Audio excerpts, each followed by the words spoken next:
네, 지금 시청자분들께서 또 이 질문을 많이 보내주신 관계로 바로 시청자분들의 질문 만나보도록 할게요. 조막수님께서 10년물 국채금리는 꺾이고 있는데 이 달러 인덱스가 안 꺾이는 이유는 어디에 있는 걸까요? 이렇게 질문을 보내주셨는데요. 회양 마스터님께 답변을 들어보도록 할게요. 어떻게 생각하세요? 네. 지금 10년물 국채금리는 이제 소폭 내림세 보여지고 있거든요. 그런데 달러 인덱스가 꺾이지 않는 이유는 어떻게 볼 수 있을까요? 달러 차트 같이 보면서 좀 얘기를 하는 게 나을 것 같아요. 네.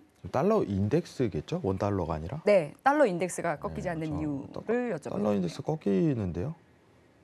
정확하게 좀 얘기를 하면? 네, 104선에서 지금 한 101까지 내려왔다가 102선인 것 같네요, 지금은. 네, 이거 좀 설명을 좀 드려야 될 것 같아요. 네. 자, 이거 꺾였습니다, 이제. 꺾일 가능성이 높다. 어, 꺾인다기보다 이제 예. 고점 플레이가, 고점이 자리가 잡히는 시간이 이제 연출이 될 거예요. 왜 그러냐면은, 네. 저 여러분들 지금 미국은 달러를 보기 위해서는 제가 항상 얘기를 했죠. 이게 진짜 중요한 건데 이게 증시랑은 좀 연관성은 짓지 마세요. 일단 1차적으로 지금 보시는 달러에 대한 차트는 그 달러를 비교 분석하려면은 두 국가에 대한 어떤 상대적인 통화에 대한 속도를 비교 분석해야 돼요. 여러분들 유럽하고 미국입니다. 중국도 아니에요. 중국 보고서 달러 인덱스 체크해버리면은 진짜 흐름 망가집니다. 왜 그러면 58%에 대한 비율을 유럽에서 차지하기 때문에 타 국가에 대한 대비보다 유럽에 대한 통화 정책에 영향을 굉장히 많이 받습니다. 만약에 보유국에 대한 비율 자체를 측정인 중국이 많이 보유하고 있다면 중국 영향을 받겠죠.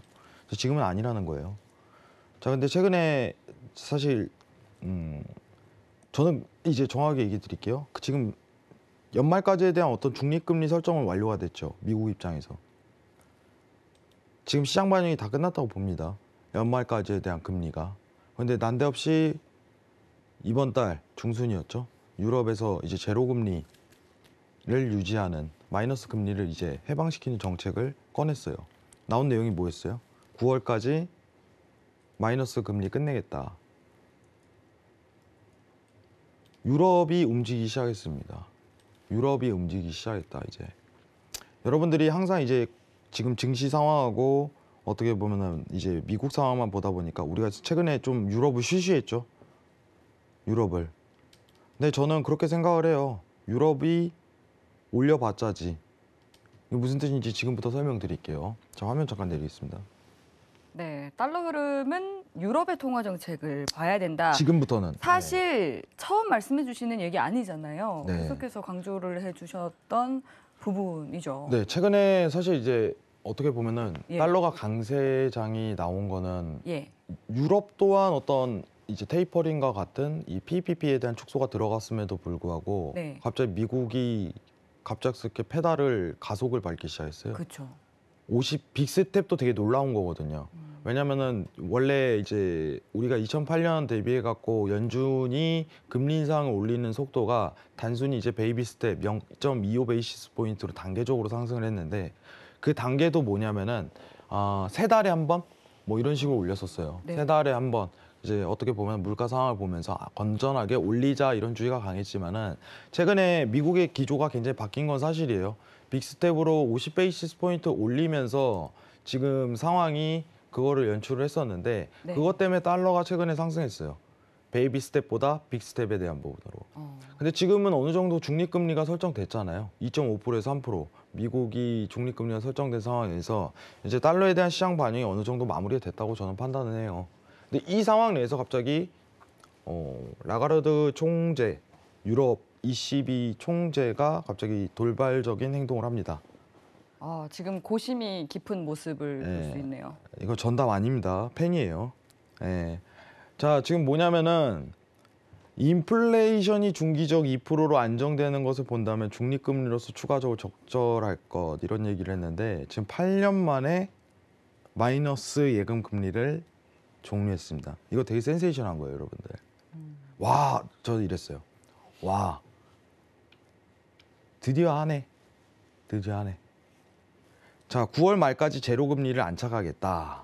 제가 어제 잠깐 설명드렸는데 이거 되게 중요한 요소이기 때문에 다시 한번 설명드릴게요. 지금 시청자분들이 제일 의아한 거는 뭐냐면은 지금 유럽은 마이너스 금리라는 거예요. 다른 나라는 기조가 금리 인상을 해서 이제 한국은행도 금리 인상하듯이 금리 인상을 하는데 왜 얘네는 마이너스 금리야?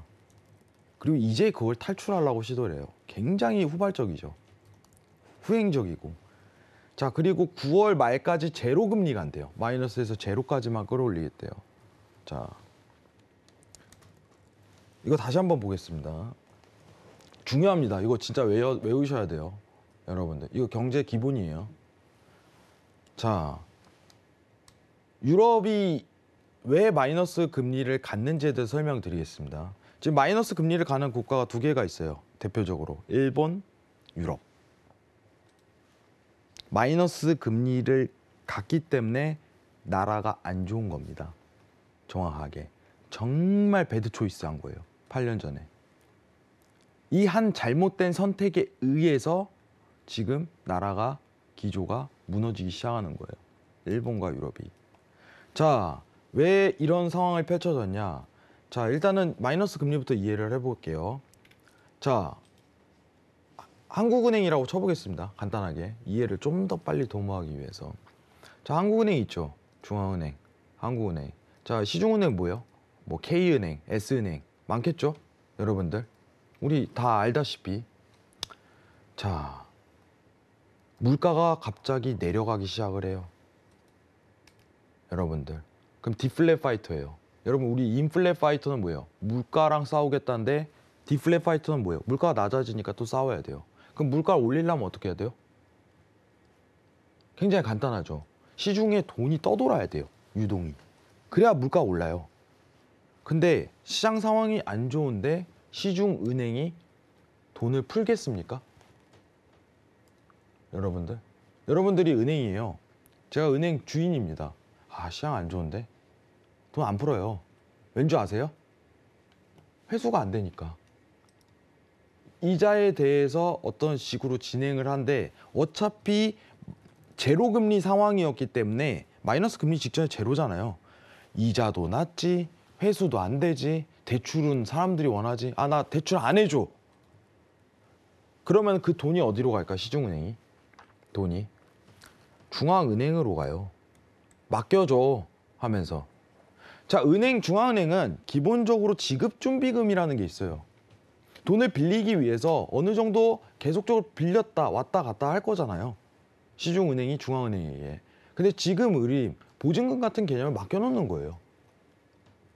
자, 만약에 예를 들어서 1억을 맡겨놨어요. 근데 지금 시장 너무 안 좋아. 제로금리에 어차피 이자도 싼데 나 지금 어차피 이거 시중에 대중에 대출을 해줘봤자 돈 수거도 안 될 것 같아. 그럼 어떻게 해요? 더 맡겨요. 오히려 중앙은행한테. 그게 초과 지급 준비금이에요. 이해하시겠죠? 1억이란 돈을 원래 중앙은행에 맡겨놨는데 나 돈을 이제 대출을 못 하겠으니까 내가 가진 돈 중앙은행에 더 맡길래 1억 더. 근데 갑자기 마이너스 금리라는 정책을 중앙은행이 펼칩니다. 뭐냐? 이 초과 지급 준비금에 대해서 앞으로 너넨 이자를 먹일 거야. 그러면은 시중은행은 당황해요. 대출을 해줄 수밖에 없는 반강제적인 조건이 성립되는 거예요. 그러면은 그때부터 시중은행은 돈을 뿌리기 시작합니다. 기업이든 개인이든. 그러면은 디플레 파이터가 막기 시작을 해요. 물가가 저물가로 가는 거를 올리기 시작합니다. 자, 그러면 이거는 어떻게 양적 완화의 정책일까요? 긴축의 정책일까요? 마이너스 금리라는 건. 여러분들. 딱 답이 나와야겠죠. 양적 완화의 정책입니다. 근데 최근에 유럽 물가를 보겠습니다. 어때요? 디플레 파이터를 막기 위해 내려가는 이 하락을 막기 위해 계속적으로 시도했던 유럽의 물가가 치기 시작했어요. 그럼 돈을 긴축 정책을 펼쳐야지 이 상승을 막을 거 아니에요. 그럼 할 수 있는 게 뭐예요? 마이너스 금리 정책을 없애자 하고서 이제 시작된 거예요. 근데 저는 이거 비판할 수 있어요. 라가르드 총재에게도 얘기하고 싶어요. 왜 이제서야 하냐? 왜? 이 정책에 대한 잘못된 문제는 뭐냐면은 어떤 이 중앙은행에 대한 역할론과 그 정부에 대한 역할론 자체부터 잘못된 겁니다.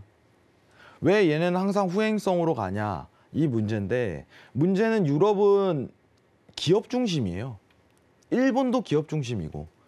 그러니까 이제 어떤 대중들에 대한 어떤 국민들을 위한 어떤 이제 자금 조달을 통해서 나라를 살리기보다 기업을 살려서 낙수 효과로 국민들에게 보내자는 게 정책이거든요. 대표적으로 일본의 아베노믹스 정책이 그 효과입니다. 근데 이 정책에 대한 최고 단점은 뭐냐면은 기업이 세계 경제에서 세계 기업들과의 경쟁력이 밀리기 시작하면은 이거는 최악의 국면으로 갑니다. 일본이 지금 그래요. 일본이 경쟁력이 굉장히 밀려요. 낙수 효과를 했는데 국민들한테는 낙수가 안 되는 상황으로 펼쳐지고 있는 거예요. 실제로 제가 최근에 본 글 중에 하루에 15시간을 일하고 월급이 실질 급여가 150만 원이다 라고서 일본에서 나왔어요. 정말 최악인 거예요. 국민들한테 낙수가 제대로 안 들어가고 있다는 거예요. 그럼 소비가 늘겠습니까? 안 늘어요. 최악의 경제 국면으로 가는 거예요. 잠깐 얘기가 샜는데, 근데 지금 그 정책을 이제서야 나오기 시작했다. 유럽은. 자, 일단은 효과는 뭐냐면 달러 인덱스가 고점 포인트를 만들 거예요. 왜냐면 유럽도 긴급하게 긴축이 들어가기 전 때문에. 근데 제가 예상하는 건 뭐냐면 이 다음 시나리오겠죠. 차트가 제일 중요하잖아요. 다음 시나리오가 중요하고. 그죠? 저는 여기서 의문을 좀 품습니다. 9월 말까지는 제로금리 갑니다. 제로금리란 뭐예요? 금리 인상이겠죠. 이거 안 될 가능성 높아요. 그 다음 스텝은. 왜 그런지 아세요? 왜 그럴까요?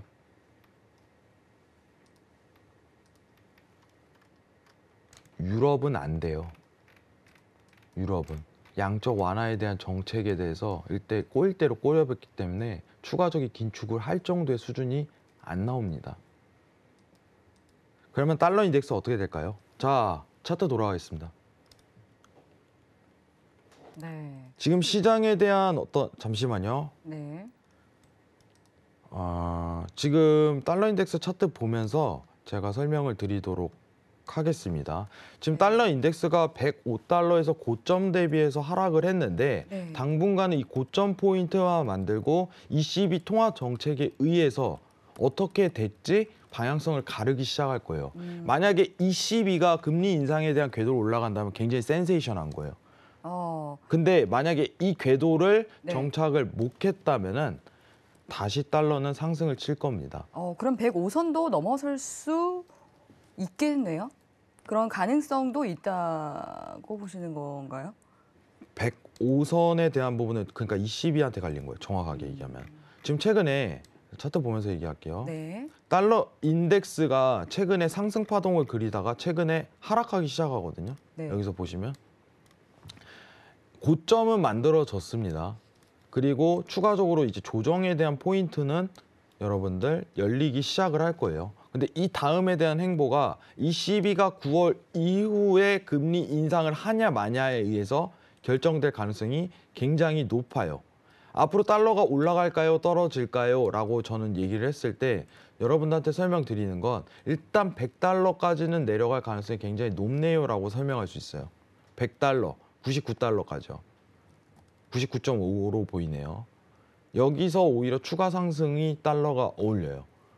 추가 상승이. 일단 고점은 나왔대. 이 다음에 대한 고점 돌파는 ECB가 기준금리에 대해서 제로 금리에서 기준금리 인상을 못하게 된다면 달러는 더 추가적으로 상승할 겁니다. 여러분들. 왜냐? 미국은 어차피 또 올릴 거기 때문에. 아시겠죠? 굉장히 간단하죠. 제가 오늘 어제 사실 이제 이 부분을 설명했는데 시간이 굉장히 축소돼 갖고 마이너스 금리에 대해서 한 번 더 설명을 드렸어요.